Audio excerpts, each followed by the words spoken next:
नमस्कार, आप देख रहे हैं द इंडिया न्यूज और मैं हूं पंचानन पांडे। आज हमारे साथ हमसे जुड़े हैं हर्षित सिंह, जो इंडिया लेवल पे पैरा शूटिंग चैंपियन हैं और कई पदक विजेता भी हैं। इनसे हम जानने का प्रयास करेंगे कि यह किस तरीके से अपने मेडल को जीते हैं और कहां तक इनकी यात्रा जाएगी। स्वागत है। शुक्रिया। इस क्षेत्र में, पैरा शूटिंग के क्षेत्र में आने का मेन योगदान किसका रहा? मेरे पिताजी का सबसे बड़ा योगदान रहा है सर इसमें, क्योंकि उनकी पोस्टिंग थी पहले बागपत में, तो उन्होंने मेरे जैसे मतलब मेरी कंडीशंस के बच्चों को वहां पे करते देखा, तो उन्होंने मुझे शूटिंग में लाया था। मूल रूप से आप उत्तर प्रदेश के कहाँ के रहने वाले हैं? मूल रूप से मैं उत्तर प्रदेश जौनपुर जिले का निवासी हूँ सर। तो आपके पिताजी इस समय किस पद पे हैं? अभी पिताजी मेरे उप जिलाधिकारी पद पे हैं, मैनपुरी में पोस्टेड हैं सर। अभी वर्तमान में मान लीजिए आप गोरखपुर में हैं। जी गोरखपुर में अपना ट्रेनिंग भी दे रहे हैं इसका, पैरा शूटिंग का। जी तो सर। पिताजी का कार्यकाल गोरखपुर में कितने सालों से था? पिताजी पिछले 4 सालों से सर गोरखपुर में पोस्टेड थे एसडीएम बांसगांव के रूप में। यह जैसे आप पैरा शूटिंग का जो मेडल लाए हैं, अब तक कितने मेडल जीत चुके हैं? अब तक मैं कुल स्टेट और नेशनल लेवल में आके 25 मेडल जीत चुका हूँ सर, जिसमें कि पिछले 5 साल से लगातार मैं स्टेट लेवल में गोल्ड मेडलिस्ट हूँ और नेशनल में मैं सिल्वर मेडलिस्ट हूँ सर। जिस तरीके से आप पढ़ाई के साथ साथ और शूटिंग में समय देते हैं, परिवार के किन लोगों का योगदान रहता है जो आपके साथ हाथ बटाने का काम करते हैं और आपको मेंटली चार्ज करते हैं कि तुम्हें ये काम करना है? सबसे पहले तो मेरे फादर है, मेरे पिताजी का सबसे बड़ा वो रहा साथ है। फिर उसके बाद मेरी मम्मी है, मेरी दादी हैं, मेरे दादाजी थे तो उनका सबसे बड़ा सपोर्ट था सर। अब वो हमारे बीच में नहीं रहे, लेकिन सबसे बड़ा मोरल सपोर्ट उन्हीं का रहा कि तुम करो, हमेशा मैं तुम्हारे साथ हूँ। रिपोर्ट्स में तमाम जगह पे आपने बयान किया है और दर्शाया है कि दादाजी का मेरे प्रति बड़ा लगाव था और बड़ा योगदान था उनका, और उनकी कमी आज हमें खलती है। जी बिल्कुल सर। उनका एक ही सपना था कि मुझे ओलंपिक्स में गोल्ड मेडल लाते देखना था उनको। जी, तो अभी किस तरह से इस अपने पैरा शूटिंग गेम को कहाँ तक ले जाने की स्थिति में आप चल रहे हैं? मैं सर अपने देश के लिए पैरालंपिक्स में गोल्ड मेडल लाना चाहता हूँ। अभी मैं नेशनल लेवल टीम में आने के लिए ट्रायल्स दे रहा हूँ, जो उसके बाद मेरा सपना है कि अपने देश के लिए मैं पैरालंपिक्स में गोल्ड मेडल जीतूँ। कहाँ तक पढ़ाई आपकी पूरी हो चुकी है? मैं ग्रेजुएशन कर चुका हूँ सर और कॉम्पिटिटिव एग्जाम्स की तैयारी कर रहा हूँ।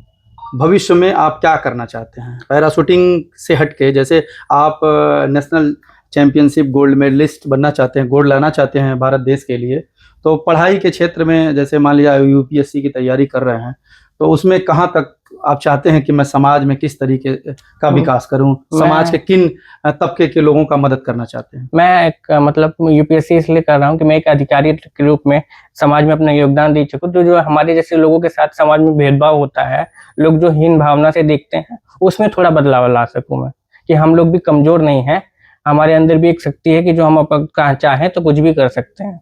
जिस तरह से आपने अपने मतलब उम्र का, कितने उम्र के अभी फिलहाल हो चुके हैं? अभी मैं 22 साल का हूँ सर। 22 साल के हो चुके। आगे की तैयारी क्या है? अभी आगे यूपीएससी के लिए प्रिपरेशन कर रहा हूँ सर, पढ़ाई के रूप में। तो और उसके बाद अपनी शूटिंग में अभी मैं ट्रायल्स दे रहा हूँ इंडिया टीम में आने के लिए, जो मुझे जल्द से इस साल भी मुझे ट्रायल्स दूंगा और भी अगर होगा तो मैं इंडिया टीम में आऊंगा सर। उसके बाद वर्ल्ड कप खेलना है, फिर ओलंपिक्स जाना है। ये जैसे आपने जिक्र किया कि गेम, पैरा शूटिंग गेम चाहे कोई भी गेम हो, ये बड़ा कॉस्टली होता है, महंगा पड़ता है। आम लोग इसको खेलने में असक्षम होते हैं, क्योंकि आर्थिक स्थिति जिसकी कमजोर होती है वो गेम नहीं खेल पाता है। तो सरकार से क्या मांग करते हैं? सरकार से किन सुविधाओं के लिए आप मांग करते हैं, जिसमें आप जैसे लोग, जैसे उनके परिवार के लोग नहीं सक्षम होते? जैसे मान लिया आपके यहाँ पिता ही अधिकारी हैं तो आप सक्षम हैं, मान लीजिए जो परिवार सक्षम नहीं है, उनके लिए सरकार से किन चीजों की मांग करेंगे? सरकार से बस मैं इतना बोलूंगा कि जो प्लेयर सचमुच काबिल हैं उनका उन्हें साथ देना चाहिए, उन्हें सारी सुविधाएं मुहैया कराना चाहिए। क्योंकि मेरा यकीन मानिए, अगर हमें बेसिक लेवल पे, ग्राउंड लेवल पे सुविधाएं उपलब्ध कराए गए तो इंडिया में अभी जितने ओलंपिक और पैरालंपिक मेडल आते हैं उससे डबल आएंगे। जिस तरह से समाज में जैसे आपने कहा कि हमें हीन भावना से लोग देखते हैं, दिव्यांगों को मतलब एक तरीके से अलग ही नजरिया से देखते हैं। जी बिल्कुल। परिवार में या रिश्तेदारी में, पहले आप बताइए कि परिवार और रिश्तेदारी में आपके कोई भी ऐसा शख्स मिला जो आपको इस तरीके से ट्रीट किया हो? नहीं सर, मेरे परिवार और मेरे रिश्तेदारी में सब लोग बहुत सपोर्टिव हैं। मेरे गेम को लेके भी, मेरी पढ़ाई को लेके भी बहुत सपोर्ट करते हैं सर। क्या आपका मानना है कि समाज में जिस तरीके से या भ्रांतियां फैलाई जाती हैं, चूंकि वो भी अपने ही समाज का बच्चा होता है, तो बिल्कुल। इस तरह की भ्रांतियां फैलाते हैं लोग और गंदे नजरिए से ट्रीट करते हैं। क्या इस तरह के सामाजिक प्रवृत्ति के लोगों का बहिष्कार होना चाहिए? बिल्कुल होना चाहिए सर, क्योंकि ऐसे लोगों को इस समाज में रहने का हक नहीं, कि जो दूसरों से इस समाज में रहने का हक छीन रहे हैं।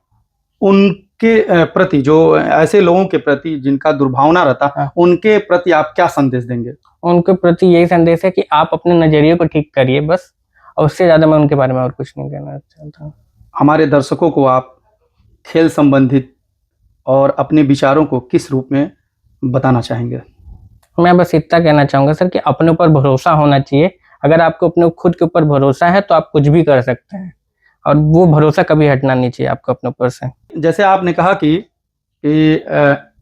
ये खेल जो भी गेम खेलते हैं खिलाड़ी, उनके टूल्स बड़े महंगे आते हैं, वो खेल नहीं सकते हैं, तो क्या ऐसा भी कोई संगठन या कोई ऐसा भी नेतृत्व करता है जो आपको स्पॉन्सरशिप देता है? जी सर, बिल्कुल। अभी मैं फिलहाल इंडियन ऑयल से स्पॉन्सरशिप प्राप्त है मुझे, जिसमें कि मुझे महीने का खर्चा और एक इक्विपमेंट साल भर में इक्विपमेंट प्रदान करने की सहायता करते हैं। यही है एक इक्विपमेंट मतलब?